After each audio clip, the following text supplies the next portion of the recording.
사도신경하심으로 우리의 신앙을 하나님 앞에 고백하도록 하겠습니다. 나는 전능하신 아버지 하나님 천지의 창조주를 믿습니다. 나는 그의 유일하신 아들 우리 주 예수 그리스도를 믿습니다. 그는 성령으로 잉태되어 동정녀 마리아에게서 나시고 본디오 빌라도에게 고난을 받아 십자가에 못 박혀 죽으시고 장사된 지 사흘 만에 죽은 자 가운데서 다시 살아나셨으며 하늘에 오르시어 전능하신 아버지 하나님 우편에 앉아 계시다가 거기로부터 살아있는 자와 죽은 자를 심판하러 오십니다. 나는 성령을 믿으며 거룩한 공교회와 성도의 교제와 죄를 용서받는 것과 몸의 부활과 영생을 믿습니다. 아멘. 찬송가 288장 함께 찬양하시겠습니다. 찬송가 288장입니다.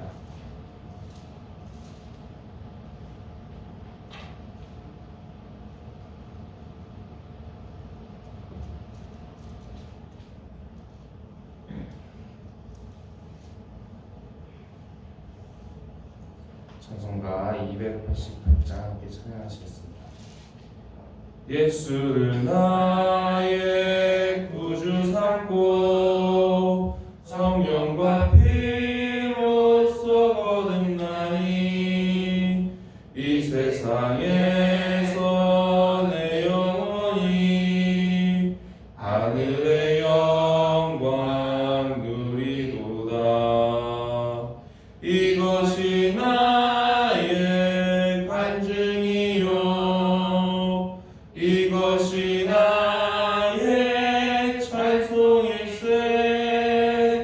나 사는 동안 끊임없이 구주를 찬송하리로다.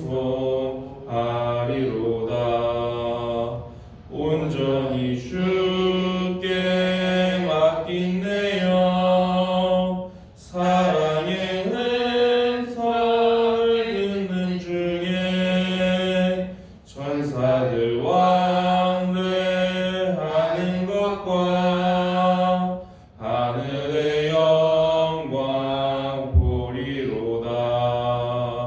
이것이 나의 간증이요 이것이 나의 찬송일세.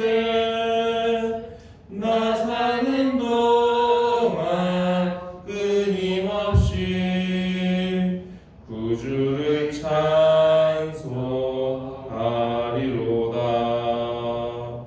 주 안에 기쁨 누림으로 마음의 풍랑이 잔잔하니 세상과 나는 강군 없고 구속한 주만 보이도다. 이것이 나의 간증이요 이것이 나의 찬송일세.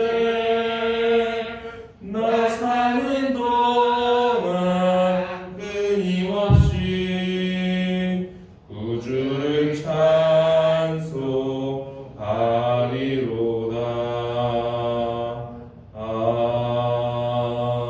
아멘. 이 시간 하나님께서 우리에게 주시는 말씀은 여호수아 20장의 말씀입니다. 여호수아 20장 1절부터 9절까지의 말씀입니다.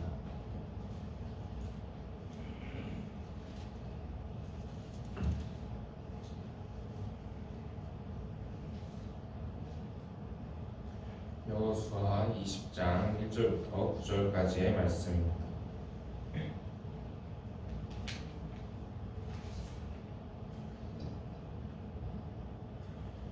여호수아 20장의 말씀을 교독하여 읽도록 하겠습니다. 여호와께서 여호수아에게 말씀하여 이르시되 이스라엘 자손에게 말하여 이르기를 내가 모세를 통하여 너희에게 말한 도피성들을 너희를 위하여 정하여 부지 중에 실수로 사람을 죽인 자를 그리로 도망하게 하라. 이는 너희를 위해 피해 보복자를 피할 곳이니라. 이 성읍들 중에 하나에 동의하는 자는 그 성읍에 들어가는 문 거기에 서서 그 성읍의 장로들의 귀에 자기의 상권을 말할 것이요 그들은 그들의 성읍에 받아들여 한 곳을 주어 자기들 중에 거하게 하고 피해 보복자가 그의 뒤를 따라온다 할지라도 그들은 그 살인자를 그의 손에 내어주지 말지니 이는 본래 미워함이 없이 부지 중에 그의 이웃을 죽였습니다.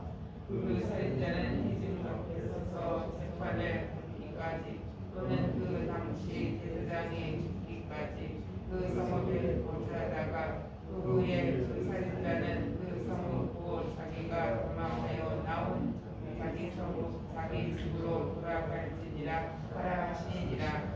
이에 그들이 납달리의 산지 갈릴리 게데스와 에브라임 산지의 세겜과 유다 산지의 기랏 아드바 곧 헤브론과 여리고 동쪽 요단 저쪽 루벤 지파 중에서 성지 광야의 베셀과 갓 지파 중에서 길리앗 라몬과 므낫세 지파 중에서 바산 골란을 구별하였으니 함께 읽겠습니다. 이는 곧 이스라엘 모든 자손과 그들 중에 거류하는 거류민을 위하여 선정된 성읍들로서 누구든지 부지 중에 살인한 자가 그리로 도망하여 그가 회중 앞에 설 때까지 피해 보복자의 손에 죽지 아니하게 하기 위함이라.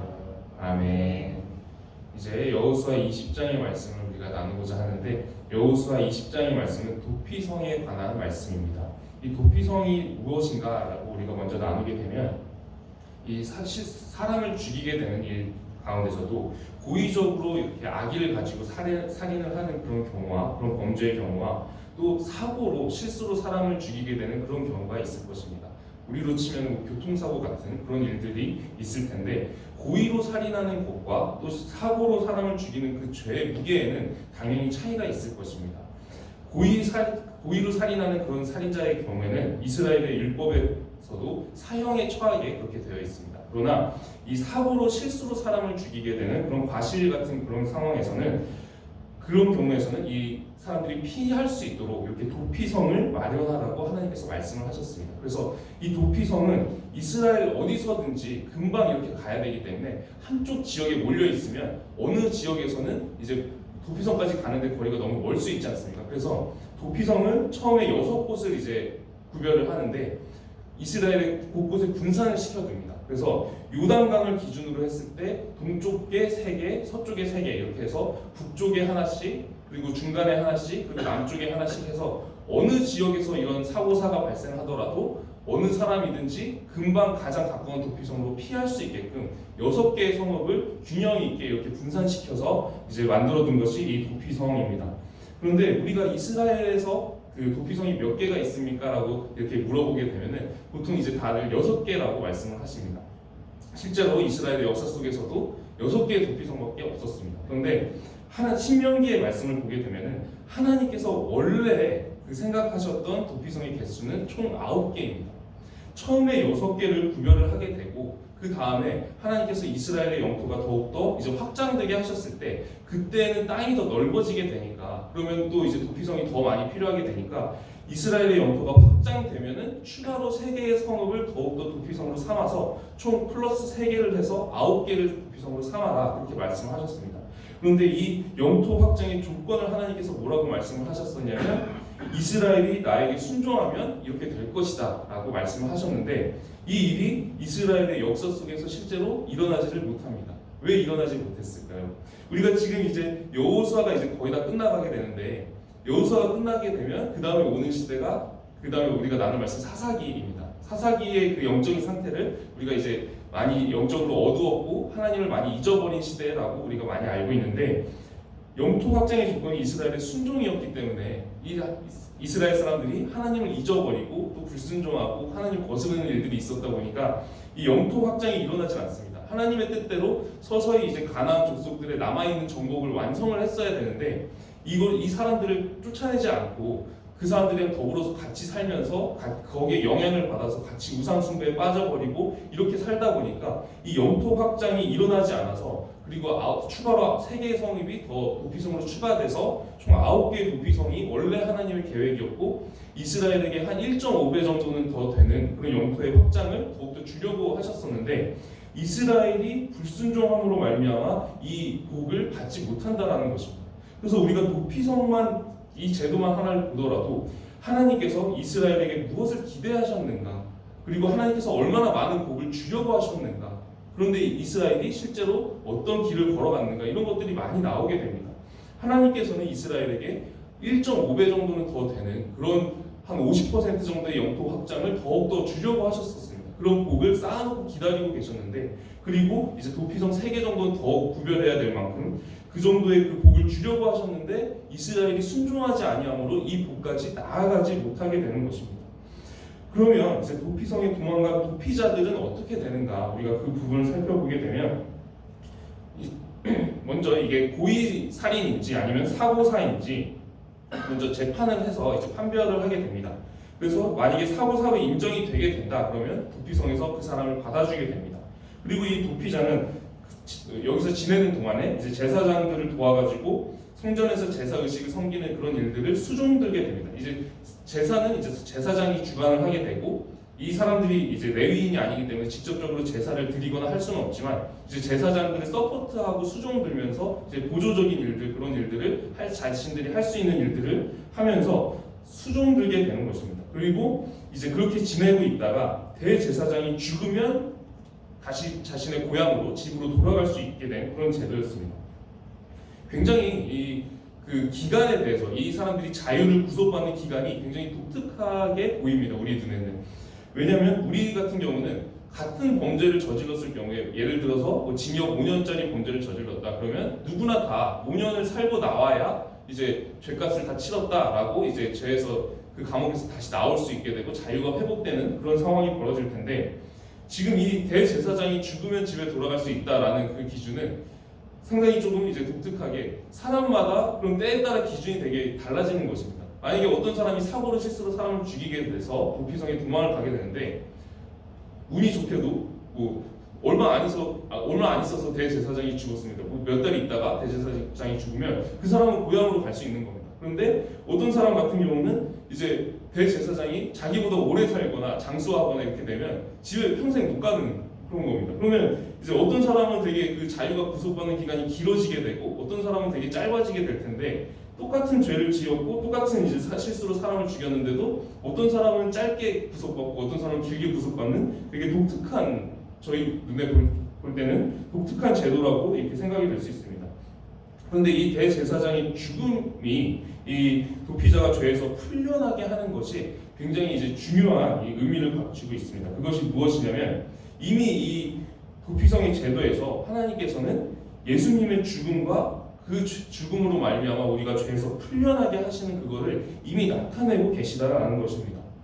우리가 바로 이 도피자와 같이 하나님 앞에서 죄로 인해서 자유가 구속되어 버린 그런 사람들과 같은데, 이 예수님의 죽음으로, 우리의 대제사장이신 예수님의 죽음으로 말미암아 우리가 이 죄에서 자유롭게 되는 그 모습을 하나님께서 이 도피성의 제도를 가지고 나타내고 계신 것입니다. 이 도피자들은, 도피성에 도망간 도피자들은 이 도피성에서만 살 수가 있었습니다. 만약에 이 도피성에서 벗어나게 되면, 자기 임의로 벗어나게 되면 그 피해자의 가족들이라던가 이렇게 보복하고자 하는 사람들이 죽여도 아무런 죄가 없었습니다. 그 도피성에서 벗어난 본인의 책임이었고, 도피성 안에 있어야만 보호를 받을 수 있기 때문에 도피성 안에서밖에 살아갈 수가 없는, 그렇게 자유가 제한받게 되는데, 이 모습이 지금 이 도피성 제도 하나만 가지고 보더라도 하나님의 백성인 이스라엘에게 무엇을 기대하셨는가, 그것이 먼저 나오게 됩니다. 하나님은 이스라엘 백성들이 순종해서 그들을 통해서 하나님의 살아계심이 선포가 되고, 저 사람들은 왜 저렇게 강성할까? 저 사람들은 왜 저렇게 지혜로운 제도를 어떻게 생각해냈을까? 하나님이 저런 제도들을 주셨다더라 하면서 이스라엘을 통해서 다른 사람들까지, 다른 민족들까지 다 하나님의 살아계심을 알게 되는 그런 일들을 하나님께서 하고자 하셨습니다. 그리고 하나님께서는 이스라엘에게 더욱더 많은 영토와 더욱더 많은 복을 주고자 이 도피성을 3개는 더 추가될 것이다 라고 그렇게 말씀을 하셨는데, 그 기대가 무너지게 되는, 사사기로 이제 흘러가게 되면서 점점 무너지게 되는 그런 모습을 보게 되고, 그런 하나님의 실망감 속에서도 우리를 향한 그 희생적인 사랑, 예수님을 준비하시고 또 그 예수님의 희생으로 말미암아 우리가 바로 이 도피자와 같이 하나님 앞에 자유가 죄로 인해서 구속되어 버린 그런 사람들입니다. 그런데 그런 우리에게 하나님께서 도피성과 같이 우리의 피난처가 되어 주시고, 그리고 예수님의 그 십자가의 희생, 대제사장의 죽음으로 통해서 우리가 이 죄에서 풀려나서 자유롭게 될 것임을 이미 도피성 제도에서도 말씀하고 계신 것입니다. 하나님께서는 이스라엘에게 이 도피성 제도를 주시면서 도피성이 3개는 더 추가될 거야 라고 말씀을 하셨던 것처럼 이렇게 이스라엘에게 기대하신 것이 있었습니다. 그리고 우리에게도 기대하고 계신 것이 있습니다. 우리가 이 예수님의 희생으로 말미암아 우리가 죄 사함을 받고 우리가 죄에서 자유롭게 되어서 하나님 앞에 이렇게 예배드릴 수 있고 하나님의 자녀가 되는 권세를 누리게 되었는데, 하나님께서 그런 우리에게도 이스라엘에게 기대하셨던 것처럼 우리에게도 기대하고 계신 것들이 있습니다. 하나님께서 우리가 믿음으로 살아가기를 바라고 계시고, 또 우리가 그 하나님의 말씀대로 살아가는 삶의 모습들을 통해서 우리 역시 이스라엘처럼 귀하게 사용하셔서 하나님께서 우리를 통해서 이 땅에 하나님의 살아계심이 선포되고 또 하나님의 뜻이 펼쳐지고 하나님의 나라가 점점 더 세워지고 확장되어가는 그런 일들이 일어나기를 바라고 계시고 기대하고 계십니다. 이스라엘은 이 하나님의 기대에 부응하지 못하고 하나님께서 가나안 족속들을 다 쫓아내고 점점 영토를 넓혀가라 그렇게 말씀하셨음에도 불구하고 그 사람들을 쫓아내지 아니하고, 힘이 생겼을 때도 쫓아내지 아니하고 그 사람들과 더불어 살면서 그 사람들이 섬기는 우상이 같이 빠져버리게 되는 그런 모습을 보이게 되었습니다. 우리 역시 하나님의 말씀대로 살아갈지 아니면 이스라엘처럼 살아갈지 우리가 선택을 해야 합니다. 우리의 삶의 모습은 이스라엘과 다르게 하나님의 기대에 부응하는 그 모습으로 살아가기를 소망하고 기도합니다. 우리의 모습을 통해서 하나님의 살아계심이 전파가 되고 하나님의 나라가 확장이 되고 또 하나님의 뜻이 이 땅 가운데 펼쳐지는 그런 모습으로 우리가 살아갈 수 있도록 우리가 함께 오늘 하루도 기도하면서 나아가도록 하겠습니다. 기도드리겠습니다. 하나님이 이스라엘 사람들에게 기대하셨던 것처럼 우리에게도 믿음으로 살아가기를 기대하시는 것을 압니다. 우리가 하나님을 잊어버린 이스라엘과 같은 그런 길을 걸어가지 않게 우리를 인도하여 주시옵시고, 우리가 날마다 하나님의 말씀을 기억하면서 살아가게 하여 주시옵소서. 우리가 말씀대로 살아갈 수 있도록 인도해 주시며 또 하나님의 은혜 안에 살아갈 수 있도록 인도하여 주시옵소서. 살아계신 우리 주 예수 그리스도의 이름으로 기도드립니다. 아멘. 하늘에 계신 우리 아버지의 이름을 거룩하게 하시며 아버지의 나라가 오게 하시며 아버지의 뜻이 하늘에서와 같이 땅에서도 이루어지게 하소서. 오늘 우리에게 일용할 양식을 주시고 우리가 우리에게 잘못한 사람을 용서하여 준 것 같이 우리 죄를 용서하여 주시고 우리를 시험에 빠지지 않게 하시고 악에서 구하소서. 나라와 권능과 영광이 영원히 아버지의 것입니다. 아멘. 오늘은 가정을 위해서 기도하는 날입니다. 우리의 가정이 믿음의 가정이 되기를 함께 기도드리도록 하겠습니다. 하나님 앞에 우리가 믿음으로 살아가고 말씀대로 살아가는 그런 믿음의 가정 되도록 함께 기도드려 주시고, 그리고 가지고 오신 개인적인 기도 제목들로 함께 기도드리도록 하겠습니다. 이제 함께 통성으로 기도하시겠습니다. 하나님 아버지 감사합니다. 오늘도 우리가 말씀으로 하루를 시작하게 하시니 예배로 하루를 시작하게 하시니 감사를 드립니다.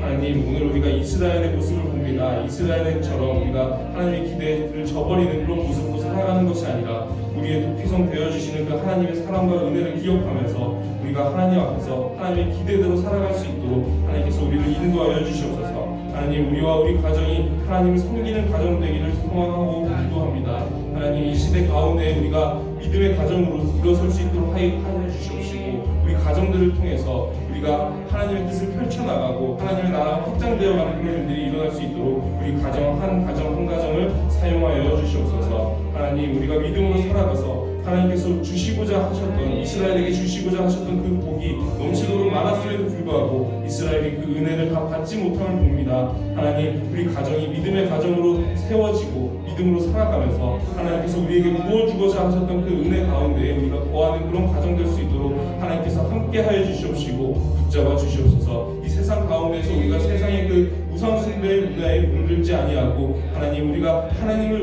온전히 섬기면서 나아갈 수 있는 그런 믿음의 가정 되기를 기도하오니 하나님, 우리 한 가정 한 가정이 믿음의 가정으로 일어설 수 있도록 하나님께서 성령으로 붙잡아 주시옵소서.